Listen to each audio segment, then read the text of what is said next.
Alfred and the Broken Flute by Maxwell Grantley. Alfred lived in a town a long way away. Sadly, he didn't have a family to look after him. Alfred had to beg on the streets for money. Alfred's only possessions were a hat and a small wooden flute. Every day he would stand on a street corner and play his flute to earn money for food. Sometimes a passer-by might drop a farthing into his hat. If Alfred was lucky, he might get a halfpenny.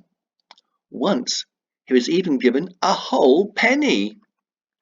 One day Alfred stood in the main street playing his flute when something strange caught his eye. A small stray dog was attracted to the sound of the instrument. The dog approached the boy, sat on the ground, and then stared at the strange sound coming from Albert's flute. Then, most unexpectedly, the dog stretched his head towards the sky and began to howl. Alfred was surprised, and he stopped playing. As he did so, the stray dog stopped howling too. When Alfred began to play his flute again, the small dog began to howl too. The passers-by stopped and looked at Alfred and the dog. "Isn't that remarkable?" exclaimed one lady. "The little boy has a singing dog." "Well, I never!" exclaimed one man. "That's the first time I've ever seen a boy playing a flute with a singing dog too." They both threw a penny into Alfred's hat and walked off, smiling to themselves. Alfred stared into his hat with delight. He couldn't believe his eyes. "That's twopence," he murmured with a relish. "I've never been so rich in all my life. I can afford a pie for me and some scraps for Buddy, my new friend." And so Alfred and Buddy would perform together each day. Alfred would earn enough to buy a hot pie and still have a few spare coins with which he could treat his new canine friend. "Life couldn't be better," Alfred would think.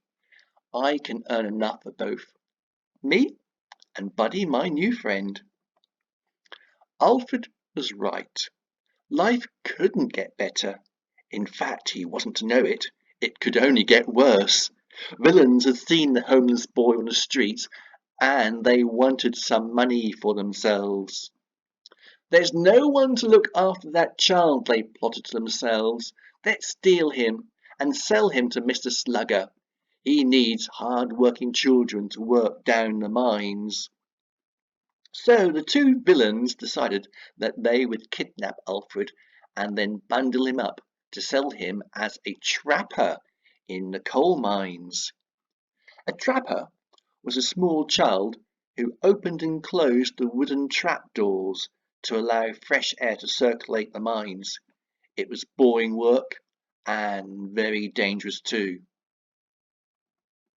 The two villains waited until the coast was clear. Then one of them grabbed Albert's flute and flung it to the ground. He stamped on it, breaking it in half.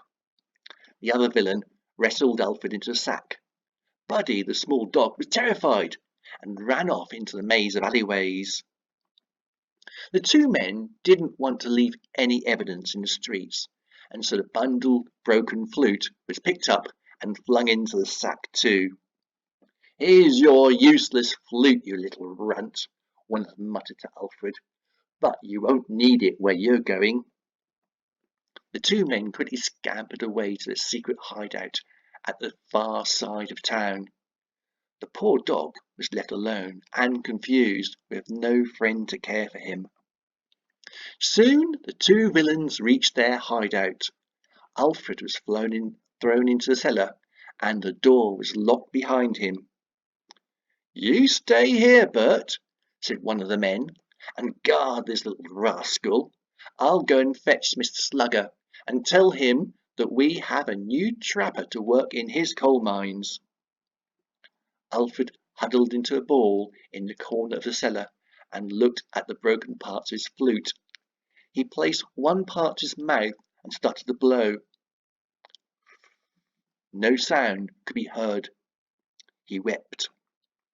"My flute's broken, and I've lost Buddy," he cried to himself. "There's no one in the world who will help me." He placed the broken flute into his mouth and gave another silent blow. A long way away, a dog howled into the night air. "Good grief!" exclaimed Alfred. "I'm sure that distant howl sounds like Buddy."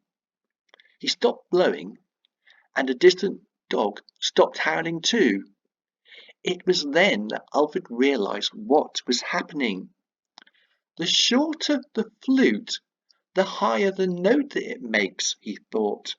The broken flute is so very short, it must be making a very high-pitched sound indeed. "We can't hear high-pitched sounds, but dogs can," he continued. "No one will hear this flute except for Buddy. This will be the perfect way of attracting him here." So Alfred blew and blew on his broken flute. He didn't hear a single sound, and nor did the guard outside his door. However, he knew that Buddy would hear the noise and come to his rescue. This is where Alfred's plan went badly wrong. Although Buddy could hear the broken flute, Alfred forgot that every single other dog in town could hear it too. As Alfred blew on his broken flute, Buddy followed the note to the source of the sound. However, every stray dog in the town did so too. Very soon there were hundreds of dogs outside the villain's hideout. Bert continued on guard outside Alfred's cellar prison. However, he began to worry about the loud scratching sound at the front door of the hideout. "What's that outside?" he wondered, as loads of stray dogs began scratching vigorously at the front door of the hideout. "I'd better go and see." As Bert prized open the door of the hideout, he was shocked to see hundreds of stray dogs outside. They were all clamoring and trying to get in. He was unable to hold them all back. Bert fell to the floor as hundreds of stray dogs scurried past him and made their way into the hideout. It wasn't long before the second villain returned back with Mr. Slugger. "Are you two playing tricks on me?" exclaimed Mr. Slugger. "I didn't come here to see a house full of mad and boisterous dogs." The villains were confused as to why there were so many stray dogs in their den. Bert returned to his feet and opened the door of the cellar to check on the whereabouts of Alfred. At the same time, the dogs barked and howled. Things were getting confused and out of hand. Alfred stopped blowing on his broken flute. A passing police officer was alerted by the sound and commotion of all the dogs. He made his way into the den. He saw 3 suspicious men surrounded by hundreds of stray animals. "It's a den of dog thieves!" the policeman exclaimed as the dogs bounded past him and ran out into the road. "I'll bring the law down on you crooks!" As he spoke, the dogs escaped into the street, and Alfred dropped onto his hands and knees. In the confusion, the boy made his exit with the dogs, and no one noticed that he escaped. Inside the den, the policeman was busy handcuffing the 3 men while they remained startled and confused by everything that's happening.